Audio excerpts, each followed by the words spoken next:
Much of what we know about implicit versus explicit memory storage, we have courtesy of a really famous case study, the case study of patient HM. We do now know HM's full name, Henry Himmelason. However, in the scientific literature, for years and years and years, he went by patient HM to preserve his confidentiality. So we're just going to call him patient HM because that's what psychologists call him. A little background on HM, who's right above me right now. He had a very severe seizure disorder. They started when he was younger, and they got really, really bad through his adolescence and into his 20s. And the seizures got so bad that he was willing to do almost anything to make them stop. And so he signed up for a very experimental brain surgery where the surgeon was going to remove sections of his brain where the seizures seemed to be located. Now, you can see here two different images of just a sliced cross-section of the brain. We have a normal brain, and then we have HM's brain. And so as you can see, the portion of the brain that was removed in HM's case included his hippocampus on both sides and both lobes. And as I think most of you know at this point, the hippocampus is really, really, really important for memory formation. But what you might not have known until this point is how we even figured that out. Well, we figured it out based on what happened to HM after this surgery. He goes in, he gets a large portion of his brain removed, including his hippocampus, and pretty soon after that, it became apparent to his family and his friends that something was pretty wrong. His seizures were going away, but so was his ability to form memory. He was becoming very forgetful.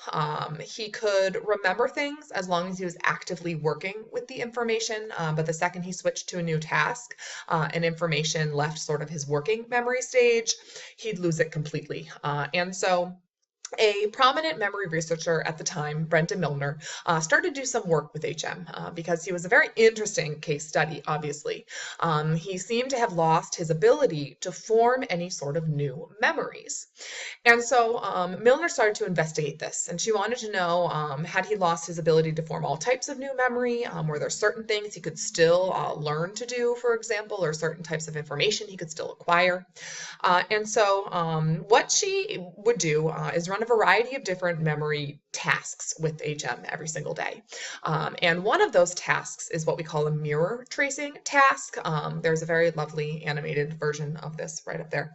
And what she had HM do is attempt to trace a star whilst looking in a mirror, which if you've ever attempted to do is very, very difficult. And if you can find a way to maybe set this up in your home and try it out, it's really, really hard to trace something by just looking at your reflection. Because every single time you go to move your pen in the direction you think you're supposed to move it, you actually end up moving it in the opposite direction because you're looking at a reflection. And so Milner would have HM do this almost every single day that she met with him. And he'd never remember having done it before because he couldn't form that type of memory. But what Milner noticed is he started to show improvement on this task. And he started to get better and better and better and better, despite having no recall of having done the task before. And so this was the first time where it really became obvious to people in the psychological community that we have a two-track storage system for memory. Because clearly, whilst HM can't form one type of memory, he's able to form another type of memory. And so the HM case study suggested, and then further research has really solidified this, suggested that the hippocampus is crucial for memory formation, but specifically for explicit memory formation. And I might have lied a little bit up until this point about what the hippocampus was involved in. I've just been saying, oh yeah, the hippocampus is involved in making all your memories. Well, now I get to maybe clarify that a little bit. The hippocampus is responsible for taking information from your short-term working memory system and putting it into long-term storage. And it does that work especially during your slow wave sleep, during your sleep cycles. But it only does that with explicit memories. So that would be episodic memory, that would be semantic memory. However, you have a whole nother category of memory, of long-term memory, and that's all the implicit stuff. It's your muscle memory, memory is your classically conditioned responses, and your hippocampus is not involved in that.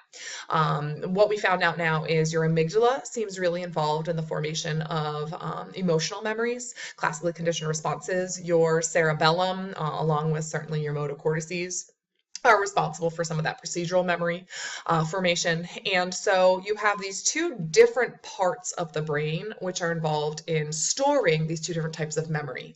And that explains why HM presented with the types of outcomes that he presented with. He couldn't remember anything new happening to him. The episodic was pretty much gone, but he could certainly form new associations because his emotional memory was good. He could learn new motor tasks because his procedural memory was good. And it also explains why classic cases of amnesia, patients who have amnesia, they might lose track of, who they are and of their identity and of things that have happened to them, but they don't usually lose their ability to walk or to talk, or if they can play a musical instrument, they retain that. They still feel a sense of love or excitement when they see the face of a loved one, even if they can't remember who that loved one is, because of this two-track storage system that we have going.